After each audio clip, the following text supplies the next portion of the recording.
ಎಲ್ಲೋ ನಮಸ್ಕಾರ. ಇವತ್ತಿನ ಅಪ್ಡೇಟ್ಗೆ ಸುಸ್ವಾಗತ ಅನ್ಬೋದು. KPMGಯಿಂದ ಹೈರಿಂಗ್ ಆಗ್ತಾಯಿದೆ. ಅನಾಲಿಟಿಕ್ ಪೋಸ್ಟು ನಾವು ರಿಸರ್ಚ್ ಮಾಡಿದಾಗ 6 to 8 LPS ಆಫರ್ ಇದೆ. ಯಾವುದೇ ಡಿಗ್ರಿ ಅಪ್ಲೈ ಮಾಡ್ಬೋದು, ಪೋಸ್ಟ್ ಗ್ರ್ಯಾಜುಯೇಟು ಕೂಡ ಅಪ್ಲೈ ಮಾಡ್ಬೋದು. ಸ್ಪೆಸಿಫಿಕ್ಕು ಬ್ಯಾಚನ್ನು ಸ್ಪೆಸಿಫೈ ಮಾಡಿದ್ದಾರೆ. 2020, 2021, 2022, 2023, 2024 ಈ ಬ್ಯಾಚಸ್ ಅವರೇ ಅಪ್ಲೈ ಮಾಡಬೇಕಾಗುತ್ತೆ. ಫ್ರೆಷರ್ ಕೂಡ ಅಪ್ಲೈ ಮಾಡ್ಬೋದು. 0 to 1 year ಇದೆ.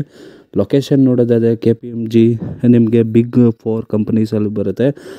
ಲೊಕೇಶನ್ ನೋಡಿದರೆ ಬ್ಯಾಂಗ್ಳೂರು ಲೊಕೇಶನ್ ಇರುತ್ತೆ. ಅನಾಲಿಟಿಕ್ ಪೋಸ್ಟ್ ಇರುತ್ತೆ. ಒಳ್ಳೆ ಸ್ಯಾಲ್ರಿ ಇರುತ್ತೆ. ಸ್ಟಾರ್ಟಿಂಗಲ್ಲಿ ನೀವು ಇಂಪ್ರೂವ್ಮೆಂಟ್ ಆದರೆ ಒಳ್ಳೆ ಸ್ಯಾಲ್ರಿ ಗೇನ್ ಮಾಡ್ಬೋದು. ಅಪ್ಲೈ ಮಾಡೋದು ಆ್ಯಸ್ ಯೂಶ್ವಲ್ ನಿಮಗೆ ಗೊತ್ತೇ ಇದೆ.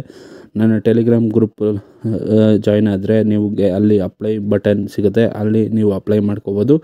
ಟೆಲಿಗ್ರಾಮ್ ಗ್ರೂಪ್ನ ಲಿಂಕು ಡಿಸ್ಕ್ರಿಪ್ಷನಲ್ಲಿರುತ್ತೆ. ಯಾರೇ ನಿಮ್ಮ ಫ್ರೆಂಡ್ಸು ಅಥವಾ ನಿಮ್ಮ ಫ್ಯಾಮಿಲಿ ಕೊಲೀಗ್ ಅವರು ಯಾರನ್ನ ಜಾಬ್ ಹುಡುಕ್ತಾಯಿದ್ರೆ ಅವ್ರಿಗೆ ಶೇರ್ ಮಾಡ್ತಾ ಬನ್ನಿ.